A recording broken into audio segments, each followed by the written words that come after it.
Tom and I had this itch to do something different. Chuck had a very saleable skill as a tool and die maker.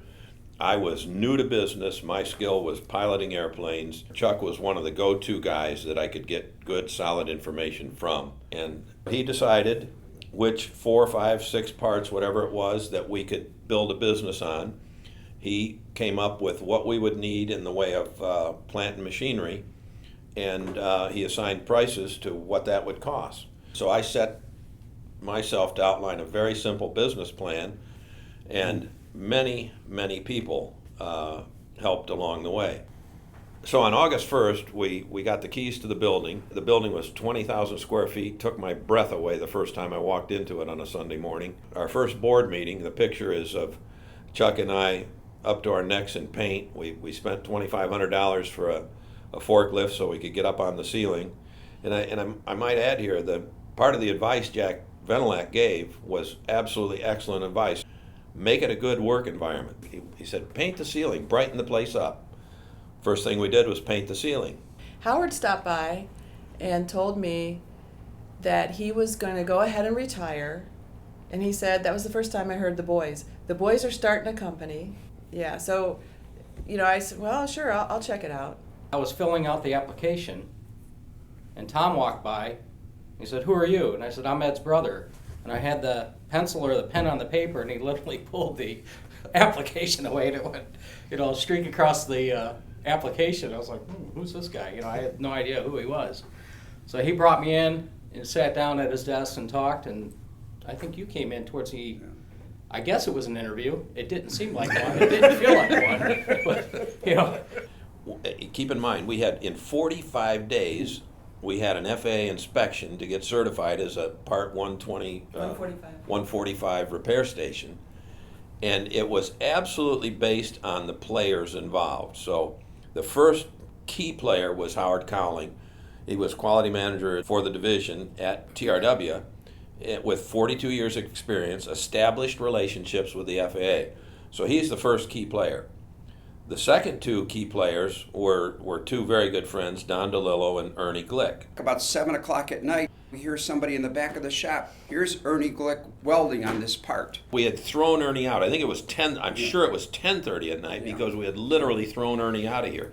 Don and Ernie both had 40 plus years at TRW. We're in their 60s for sure. And he's back at 10:30 at night welding on that diffuser case. He had to get it done for us. It was just, it was just the work ethic that brought CRT to where it's at now. It was July 26th or 7th when I resigned. We officially started August 1st. We got our FAA inspection September 15th. We were operationally profitable in December. We went into it slightly naive. Not slightly naive. We didn't have a clue. Tom and I got the nickname Sanford and Son. We went to Salem, Ohio to a chicken farm, and we loaded it. It down. Yeah. One of our buys at this chicken auction, we had a horse pail, galvanized horse pail. That was our degreasing. The trough. Yeah. I did blacklight inspection in the women's restroom because it was really dark in there. So I had the diffuser on a piece of cardboard. So I had the diffuser on a piece of cardboard, and I'd drag it in there and sit on the floor and turn it over. I would take the parts down to heat treat various places downtown, and sometimes sleep in the truck. That was my night's sleep, was sleeping in the truck to have to bring the parts back here in the morning. So. Speaking of staying up all night, Mike had a mattress back in the plasma frame area back there.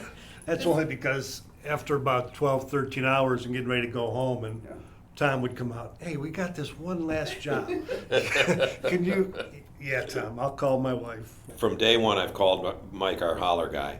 He's got the most important attribute that you need to be successful in life, and that's a great attitude, and he's always had it. And he's done, I don't know how many different jobs here. I mean, I can still picture him in his blast and protective gear for plasma spray, but he became I have to chime in why Mike got that job, because my partner, Tom Wheeler, I had a fire from that job.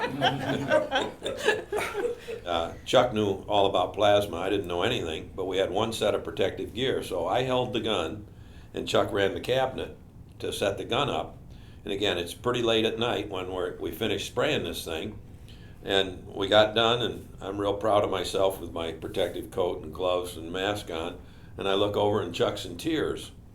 And he had burned his eyes from the flash to the point that he couldn't drive home, and he wouldn't go to the hospital.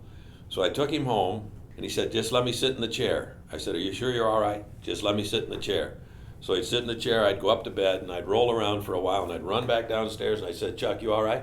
"I'm going to be all right." And the tears were just streaming down his face. And finally it gets daylight. "How you feeling, Chuck?" "I'm fine."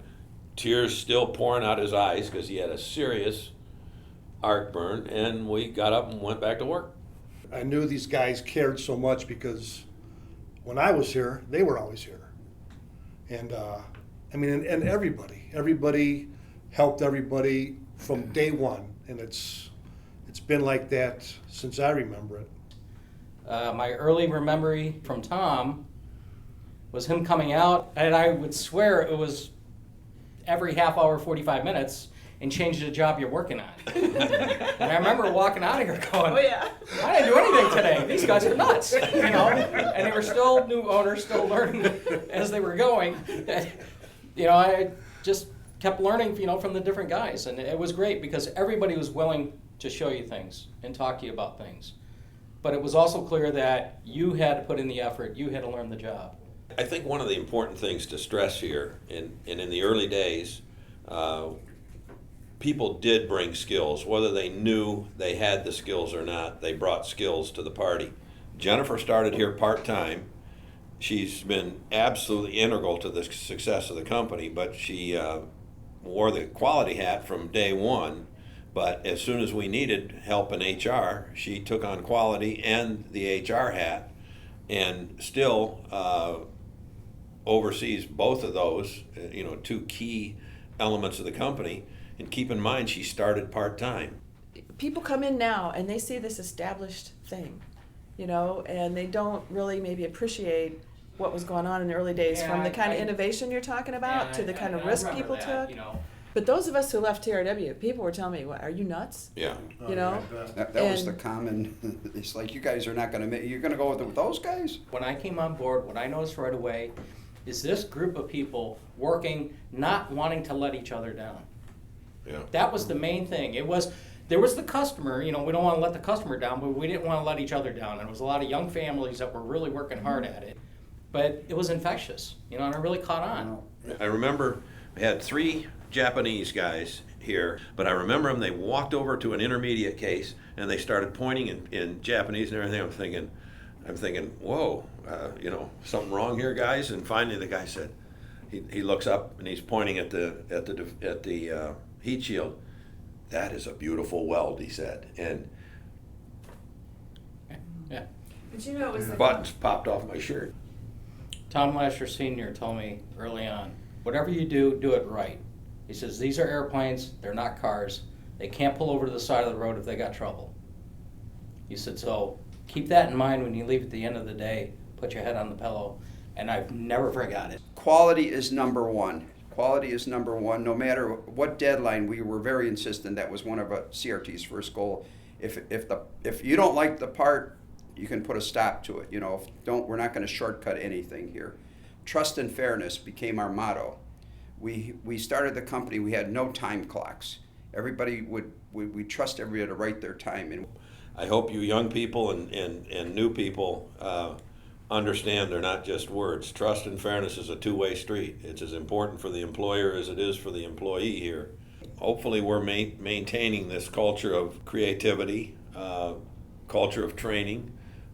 It's really important, and everybody has to do their part to perpetuate that culture.